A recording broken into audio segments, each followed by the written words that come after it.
सबसे पहली बात, इसमें सरफेस कितने हैं आप ध्यान दें इस बात पे। 1 2 3 4 5 6, तो इस तरीके से हमारे पास 6 ऑप्शन यहां पर मिलने वाले हैं।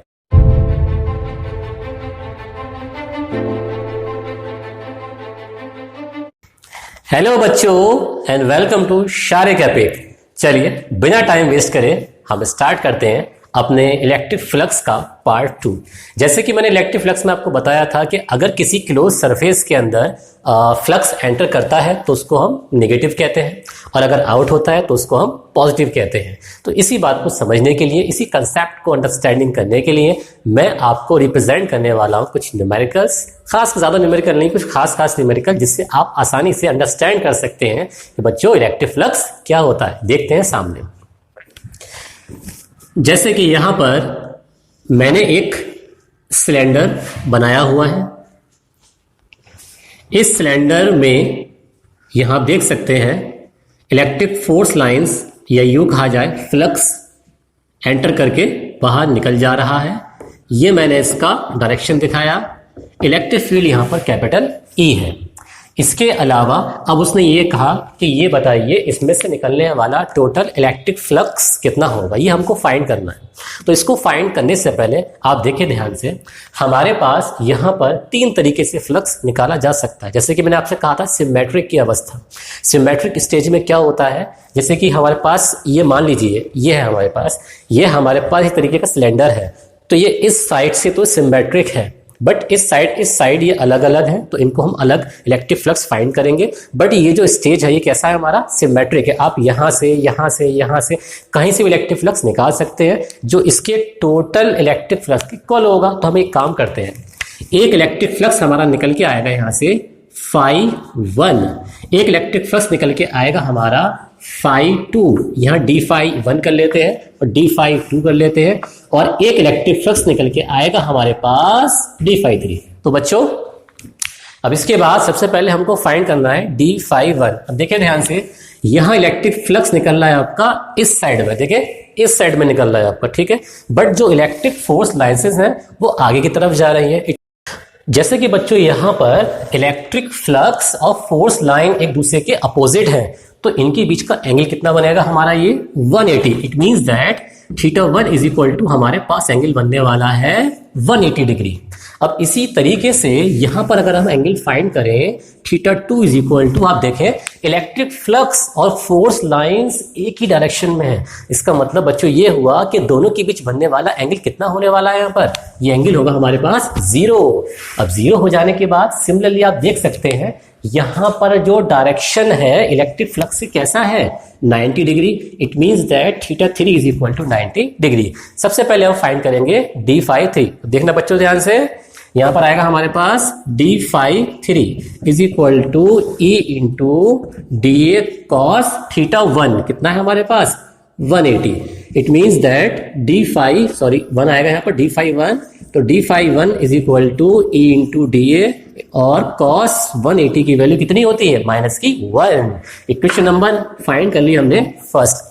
अब सिमिलरली हम लोग एक काम करने वाले हैं, वो काम किया हम dφ2 की वैल्यू फाइंड करने वाले हैं। तो कैसे करेंगे फाइंड, देखिए ध्यान से, dφ2 is equal to E into dA cos 0, और हम जानते हैं कि cos 0 की वैल्यू कितनी होती है 1। Then formula is dφ2 is equal to E into dA, और 1 की मल्टीप्लाई से करने पर ऑलरेडी आपको 1 ही मिलेगा।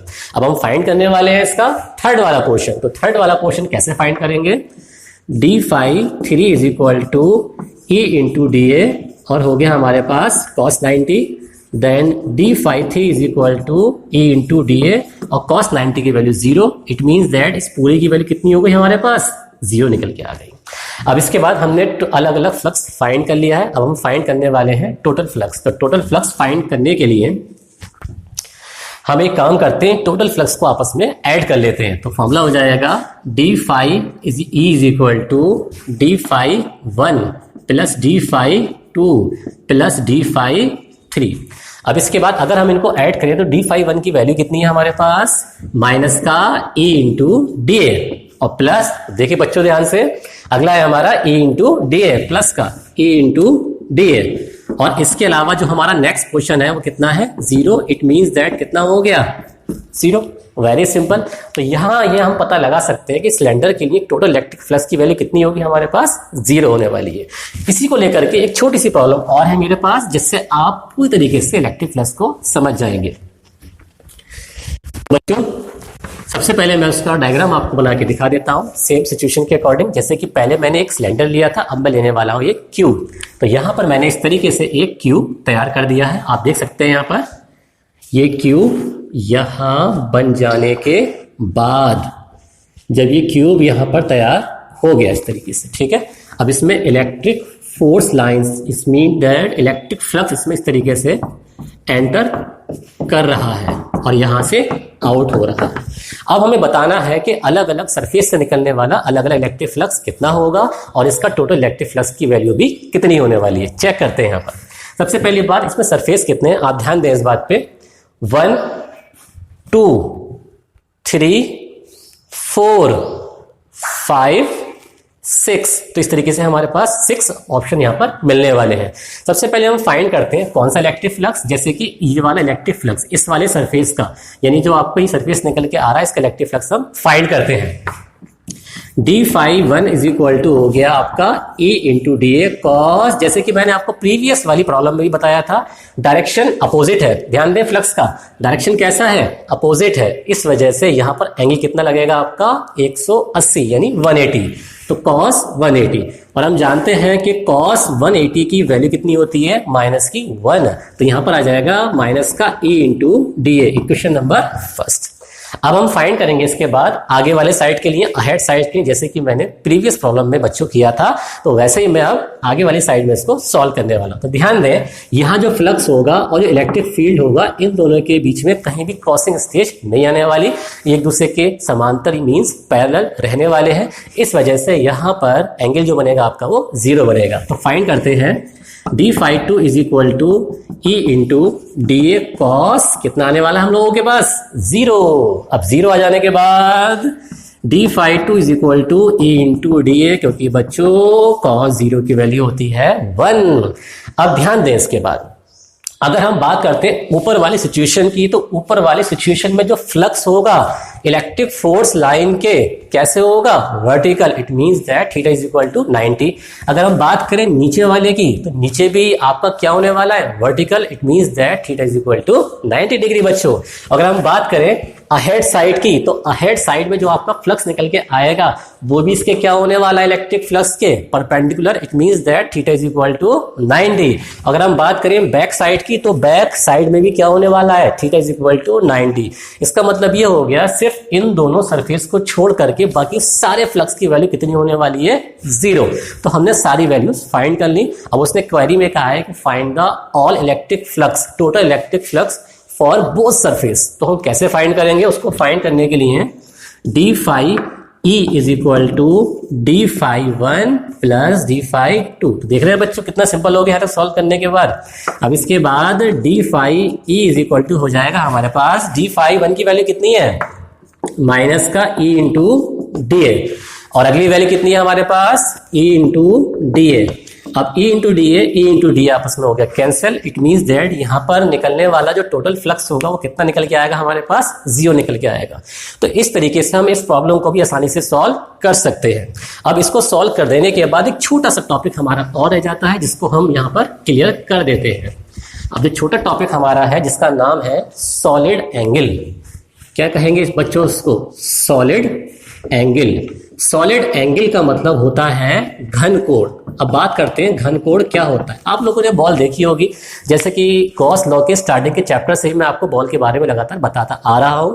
अगर हमारे पास कोई बॉल है, बॉल में से अगर हम कोई सरफेस छोटा सा कट कर लें गोल गोल, किस तरीके से, मान लीजिए हमारे पास ये कोई एक बॉल बनी हुई है, यहां से मैंने कोई एक सरफेस कट कर लिया, और ये इस बॉल का क्या है हमारे पास, सेंटर है, जिसको मैंने ओ लेट कर लिया।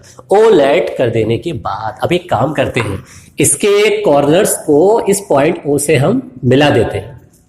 तो पॉइंट ओ से मिला देने के बाद हमको एक काम करना पड़ेगा। वो काम क्या है हमारा, यहां से इसको इसके ये जो आपका बन रहा है ना गोला, इसके सेंटर से भी हमने इसको मिला दिया। इसको हमने क्या लेट कर लिया है, ओ डैश लेट कर लिया। अब इसके अलावा हमें इसमें देखना है कि हमारा सॉलिड एंगल कहाँ बनेगा। तो ध्यान दें, किसी भी स्फेरिकल सरफेस, किसी भी गोलीय पृष्ठ के द्वारा हमने कोई छोटा सा एक पार्ट कट कर लिया और इस पार्ट के सिरों को, कॉर्नर्स को अगर हम इसके सेंटर से मिला देते हैं तो वहां पर बनने वाला एंगल क्या कहलाता है, हमारा सॉलिड एंगल कहलाता है। यानी किसी गोलीय सरफेस के द्वारा उसके सेंटर पर बनने वाला एंगल क्या कहलाता है, सॉलिड एंगल यानी घन कोण कहलाता है, जिसको हम क्या लिखते हैं, डी ओमेगा। अगर मैं एक काम करूं, इसकी जो रेडियस है इसको कितना लेट कर लूं, मैं आर लेट कर लूं। देखिए ध्यान से, इसकी रेडियस को मैंने क्या लेट किया, आर लेट किया। तो फॉर्मूला क्या बनेगा, D omega is equal to D A upon R square. और अगर मैंने लेट कर लिया कि भाई ये सरफेस पूरा क्लोज है, क्या लेट किया मैंने, सरफेस पूरा क्लोज्ड है, गोल है, तो इसका सरफेस एरिया कितना होगा हमारा, 4 पाई आर स्क्वायर। तो D omega is equal to 4 pi R square upon R square. ये आपस में क्या हो गया, cancel. It means that D omega is equal to कितना हो गया, 4 पाई। इसका मींस ये है किसी भी क्लोज सरफेस के लिए, टोटल सरफेस के लिए जो हमारा सॉलिड एंगल होता है वो कितना होता है हमारे पास, 4 पाई होता है। जबकि आप जानते हैं यूनिट वेक्टर क्या रहेगा इसके हमेशा, यूनिट वेक्टर क्या रहेगा इसके हमेशा, परपेंडिकुलर, जिसको हम कहेंगे एन कैप। या आप एक काम कर सकते हैं, इसको आप कह सकते हैं वेक्टर डीएस। क्यों कह सकते हैं, क्योंकि हम जानते हैं N cap is equal to क्या होता है, वेक्टर डीएस अपॉन केवल डीएक्स। तो स्टूडेंट्स, इस सॉलिड एंगल का भी हम यूज करने वाले हैं गॉस थ्योरम के अंदर। तो आपको बिल्कुल सिंपल सा ध्यान रखना है कि जैसे कि आपने आइसक्रीम सॉफ्टी खाई होगी, सॉफ्टी का जो कोन होता है, तो सॉफ्टी का कोन का सिरा ऊपर से खुला हुआ होता है, तो वो सिरा जो है नीचे आकर के इस तरीके से मिल जाता है। मिलने के बाद जो एंगल नीचे बनेगा उसको हम क्या कहेंगे, उसको हम कहेंगे सॉलिड एंगल। और इसके अलावा इसका जो यूनिट होता है काफी सिंपल होता है। इसके यूनिट को हम कहते हैं स्टेरेडियन। क्या कहते हैं बच्चों उसको, स्टेरेडियन, यानी ऐसा लिख सकते हैं, देखिए यहाँ पर स्टेरेडियन, ये इसका यूनिट यानी इसका ये मात्रक बन जाता है। तो आज मैंने आपको सॉलिड एंगल तक कंसेप्ट क्लियर करा दिए हैं। नेक्स्ट वीडियो में मैं आपको कुछ प्रॉब्लम्स के बारे में बताऊंगा और स्टार्ट करूंगा इस चैप्टर का सबसे मुख्य टॉपिक जिसका नाम है हमारा गॉस लॉ। तो अगर आपने मेरा चैनल सब्सक्राइब नहीं किया है तो जल्दी जाए और मेरा चैनल सब्सक्राइब करें, शारिक एपिक।